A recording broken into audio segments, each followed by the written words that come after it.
You guys hear that? I don't know about you, but I'm pretty sure that's a Bigfoot. Let me tell you a story. Welcome back to Bigfoot Campfire Stories. In this edition, we continue on with the saga of Fox the Bigfoot.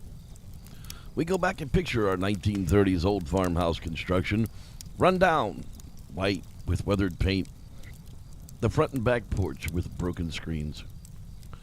When we last saw Fox the Bigfoot, he had met and begun a courtship on the property of the Carter's farm. Young Jenny, now grown up in control of the farm after her parents had passed on. We pick up the saga some years later, after many more encounters. Jenny tells us more of the story. I suppose I should start out with a little backstory about what's happened the last few years. After Fox and his new love of his life, we call her Daisy, coupled together, we didn't really see much of them. Long periods of time would go by without a sight or sound. Then one day, I was walking down by the creek, and I saw a new Bigfoot that I'd never seen before. I had come down by the creek along the path as always, and that's when I noticed the juvenile Bigfoot across the water, and I hunched down by a bush to watch it. Well, now who do we have here? That little one can't be more than 4 or 5 years old. Where's your papa? Then I noticed Daisy appear out of the shadows and clutch the little one by the hand. Well, there's your mama. Wow, she's grown. The last time I saw her, she was only 6 feet tall. Now looking at her, she's at least 7 feet, and her hair is reddened quite a bit. How beautiful.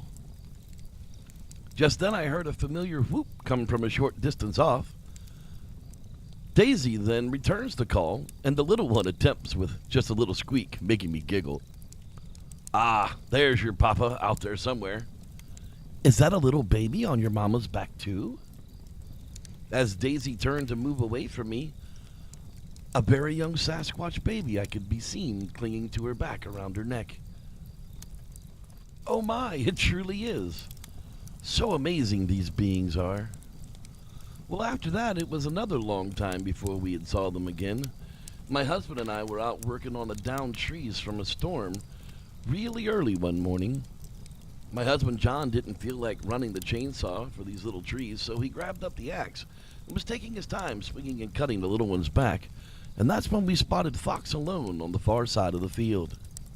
John asked me, "Isn't that one of your Bigfoot family?"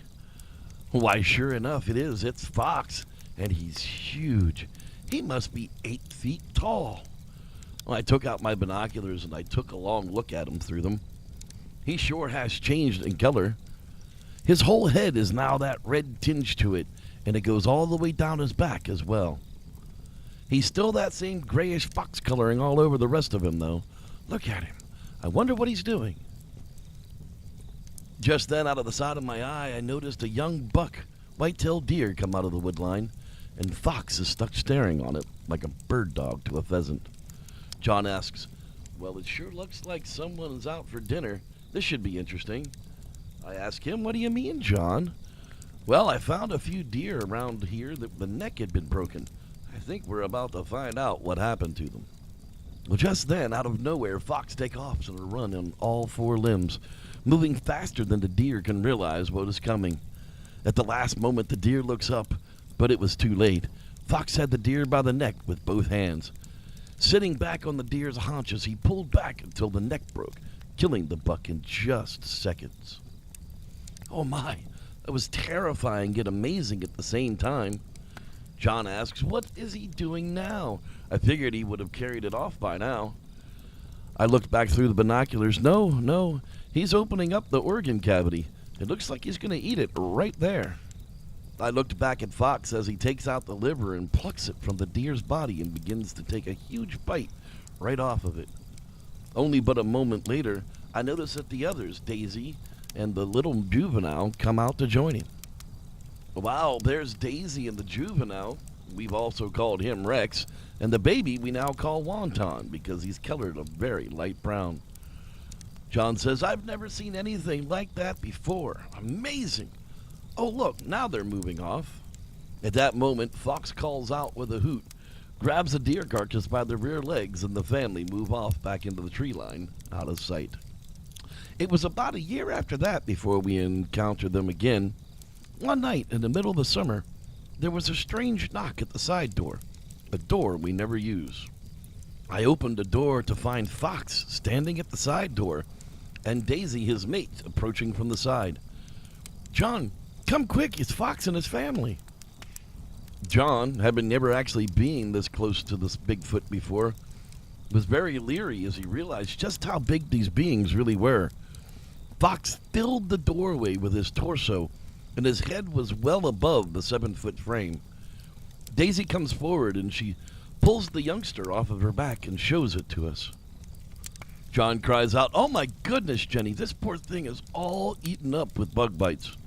The little Bigfoot cries out as it itches just everywhere. "Oh my, John, I have no idea what to do about it." Then, out of nowhere, Fox grunts out like he's trying to speak. I've been around him the most since he too was very small, and I had never heard him utter sounds like this. Finally, out of his mouth came one word: "Garlic."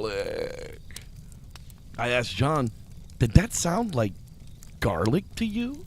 John replied with a gasp, "You never said these things can talk." But yes, that is what it sounded like. I always wondered why I couldn't find any wild garlic on the property. I think now I know. I went into the kitchen and I came back with a giant bag of garlic cloves, and I handed it to Fox, who takes out a few big pieces and squishes it between his fingers and starts to rub it all over the baby, and then passes it to the juvenile that recrushes it up and rubs it all over himself. Well, this process continues for a while until all of the cloves are gone and the entire family is starting to stink like an Italian eatery on Sunday. Look at that, John. It must be some sort of bug remedy. We'll have to start growing a big patch on the property for them now. John agreed. I totally agree. It must be a natural bug begone, so to speak. Who knew? Fox once again gives off a soft hoot, and the family gathers up once more to move on. Daisy puts the smallest on her back and grabs one hand of the older sibling and begins to move towards the wood. Fox follows and stops halfway to look back. John stares at him for a moment and asks, "Did he just look at us and smile?" To which I replied, "I'm pretty sure that was his way of saying thank you." The stories from the Carter Ranch sure do have an amazing time to tell, with more encounters to come, but those are best left for another time. Thanks for listening. I'm Reverend Jeff, and may the Squatch be with you.